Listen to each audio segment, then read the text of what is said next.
What's new? It's Blue.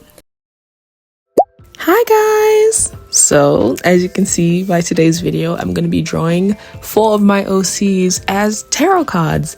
So, I saw some concept art from the artist Juliette cousin on Pinterest, but I also saw on their website, and because I just liked how their art looked, period. But they were doing like this tarot concept art where they were like redrawing the cards, but like different, obviously. So I wanted to kind of like go through the tarot cards, specifically like the major set, and pick which ones I feel like matched these OCs in question, and then draw them as the cards. So yeah, that's what we're doing today. And before we get into it, if you like my art and you want me to draw something for you, you can find the link to my commission form in my description, alongside with some links to donations. If you have the money to donate, then please go ahead and donate. I have a bunch of different links down below. If you can't donate, then maybe just share the links around however you can, just to get the word out there. I also just wanted to do this because this batch of OCs is kind of like my spooky ooky ones. Like, their world is me trying to lean more into like thriller kind of, and I don't know, I just wanted to like mix them with like the kind of vintage like old-timey vibe of tarot cards. So the OCs that we're gonna be drawing today, I'll put their lineup right here, is Spambiso, Sammy, Ophelia, and Mary Ann. So these are my 4 people. I love them all very much, and these OCs are very important to me because I've been working with them a lot recently for reasons you will see in the future. But yeah, so without further ado, let's get into the video. So starting off with Spambiso Susie Shiri. Now, she does have 3 names, well, 2 first names and a surname, and all of them start with the letter S just because I wanted them to. And her first name is Spambiso, but I always call her Susie because that's the only name that she had when I first made her back in 2019. And then I just gave her a different first name that I felt suited her more. The card that I chose to represent her is the first of the major arcana, and it's called the Magician. So card number 1, the Magician, and it basically features on it what I assume is a man, and standing there's a table in front of him that has 4 items on it: a cup, a coin, a sword, or a wand, depending on how you're feeling, I guess. And so there's this workbench, this table in front of him, these 4 items which symbolize the 4 elements. So kind of like a wholeness to it. The cup being water, which represents emotion and feelings. The coin being earth, which represents obviously material possessions. The sword being air, which represents your thoughts. And the wand being fire, which represents your passion and your drive. And the man himself is standing by his workbench with one hand pointed up to the sky and one pointed down to the ground, symbolizing that he's kind of like a conduit for things above and the earth. So he's kind of the in-between, you know what I mean? And there's also a lot of plants, flowers, to kind of symbolize what comes to fruition when one works or when one provides a lot of effort. So, with all that being said, those cards, obviously, you know me, Blue Classics, I am gonna be kind of vague because, again, these OCs are important and I will be talking about them soon. I'm planning something for them. But for Susie, this is very poignant, especially the bit about like kind of exacting your will, because that is a big theme in her part of the whole story, because it is a very linked plot and all of them are tied together in that way. So I did want to tie in those visual elements, you know what I mean? I wanted to really include, you know, having that conduit vibe, that kind of halo. I didn't feature 4 items because I just wanted to, again, this is my interpretation, but that original intent is still buried in this drawing. But yeah, I just really enjoyed it and it felt nice because I've been wanting to do this for them for a while because it just fit their world and their vibe, but I just kept putting it off and I was like, oh, I'll make it a video, period. So I made it a video. So yeah, I really enjoyed doing this for Susie and I feel like it suits her very, very well. And yeah, without further ado, let's move on to the next person.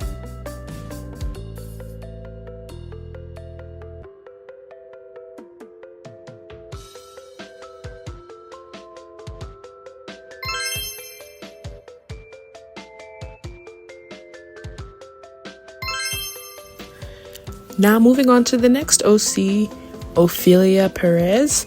She is 18 years old and she gets along very well with Susie, but well, all of them get along with each other, but it's a whole winding road until they meet each other.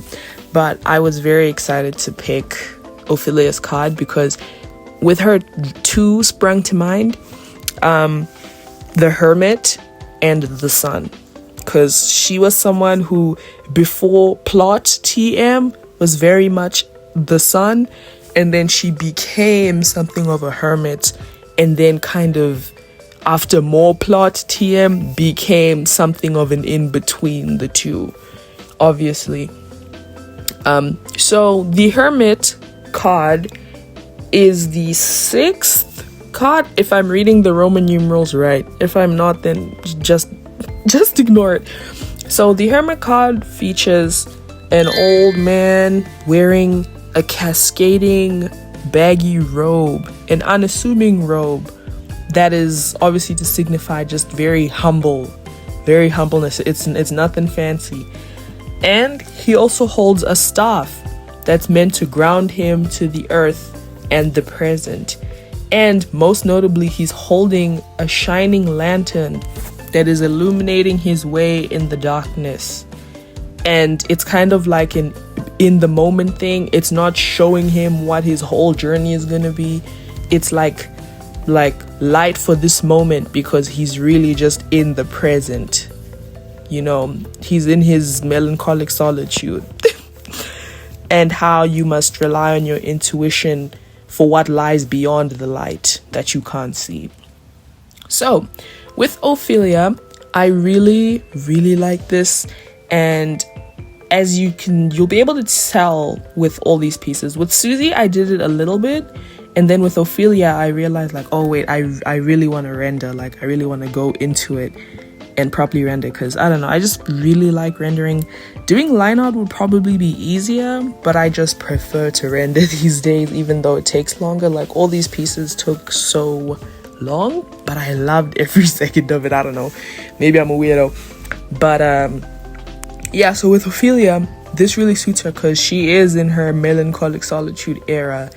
She's someone who is very closed off after having previously been someone who was very sunny and very warm and full of, you know, trust and love and light.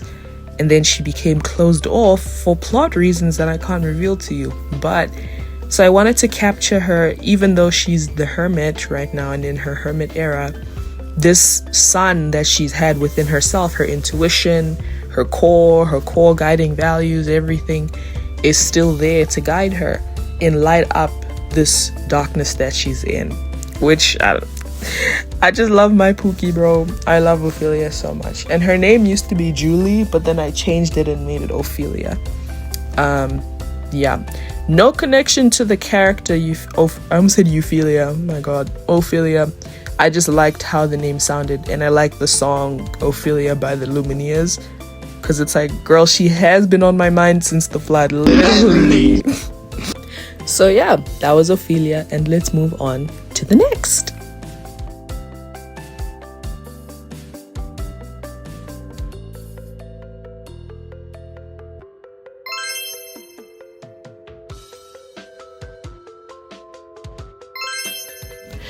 Moving on to Marianne Lan Zong. Her middle name is Len and her surname is Zong with it's Duong. And I remember when I was trying to Google how to pronounce it correctly, there are two ways you can pronounce it, and the one that I chose is like the Northern Vietnam pronunciation of it. So if I effed it up somehow, please correct me in the comments. But either way, this is Marianne. Obviously, her name at first was Marianne back in the day when she was a little white girl. Most of my characters, if they have like a kind of super white girl name, it's because they were little white girls back in the day. And then I changed them at some point when I realized that I had free will. So Marianne, because I really like the name Marianne. I watched the movie Strange Magic as a child and I was like, wait, Marianne is kind of a T name. Then I gave it to her. But anyways, so the card that I gave Miss Marianne was the star. And again, the Roman numerals are like beating my ass, but X is 10, so I think it's 17. Okay, if I'm wrong, ignore it. So the major arcana, the 17th card, the star, which on the star we see a young woman kneeling at some kind of pond, and she's pouring one jug, because she's holding two jugs, one jug into the water and it's causing ripples, and she's pouring one just out straight onto the ground that is nourishing the plant life all around. And there are all these big stars in the sky, and they're against a night sky. And there's also like a bird somewhere that's supposed to symbolize, you know, kind of messages from the sky to the earth. The center star is biggest. It's like wishing on a star, your dreams coming true. Even amidst the dark night, the water jug's holding all this water that she's pouring out. She's letting her emotions out. The ripple effect, when you release your emotions, the consequences of that, you know, it's ripple effect, and it goes into something bigger, new growth, I really like the star. It's one of my favorite cards. But yeah, and it really suits Mary. So as for the piece, as you can tell, I've just been doing the rendering this whole time, and I think Mary's is my favorite. I am so over the moon happy with Mary's piece. Like, I'm just so glad that I really just tried to take it there with the pose and finding reference images for water, because that's not something I'm typically comfortable with drawing all the time. And I just think she looks so beautiful, and I just love her so much. Mary and Susie are probably my favorites of this bunch. I give them the most favoritism. Like their Pinterest boards are the most full of angsty quotes. Their music playlists are the fullest, that kind of thing. But her and Ophelia have a complicated past. But yeah, I just really like the star motif because she's someone who kind of didn't have a lot of hope for plot reasons. And then she kind of became more hopeful. So again, this theme of like a dark night, and by releasing your emotions, you kind of exact your will. That's Mary. And now let's move on to the last one. Now moving on to Sammy May Rental. Sam, who goes by Sam or Sammy, I won't disclose their like first birth name because it's a dead name, because obviously trans, I had to shoot someone in this main group with a trans ray gun. I'm sorry. Oh, I didn't even mention it. Like, two of the other ones are on the A spectrum. Marianne is Arrow Ace, and Ophelia is demi-romantic. I can't remember what she is specifically, but she's also on that thing. But Marianne is an Arrow Ace baddie. Period. You can't escape Arrow Ace people. But anyways, their card that I gave them, they use he, they pronouns, by the way. Their card is Judgment, which is the 20th card of the Major Arcana. 20 out of 21. So the Judgment card is like, it features like some kind of angelic figure up in the clouds blowing a trumpet, signifying Judgment Day. People rising and looking to the sky. There's mountains in the background.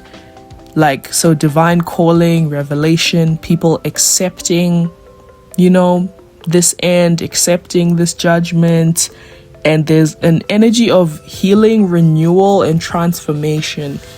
So with Sammy, I just thought that this fit so well, because carrying on this theme of everyone kind of exacting their own will in a way. Sammy is someone who for like his whole life has had people pushing what his purpose is and what his life should be onto him. And he's always been kind of like, I was gonna say nonchalant, and he's always been kind of just resigned to it. Not that he would listen, but like the way that he would bite back would be in a very quiet way. Like he'd never just outright be like, I'm not gonna do what you want me to do. There comes a critical point where Sammy has to make a choice, and he makes the choice to kind of be who he is, pun intended. Be who you, I'm sorry, I can't. To be who he is and to exact his will in his life alongside his friends. And yeah, he's a big catalyst in that decision, and I just thought that it fit all of them super duper well. So that's Sammy. And you know, just as the speed paint is rounding off, I thought I'd give some of my favorite tarot cards. So of the major arcana, my faves are definitely the Sun, the Star, the Fool. The Fool is my absolute favorite. I don't know why, I just love it a lot. Probably also because of the album The Fool by Ren Weaver, which everyone should go listen to right now. But anyways, yeah, so those, the Fool. And then there's something beautiful about the Hermit and Judgment as well. So I kind of picked like kind of my faves here, but my favorite is the Fool. I so badly wanted to draw one of them as the Fool, but it doesn't suit any of them, so boo-hoo for me. Those were all the pieces, and let's now head into the outro.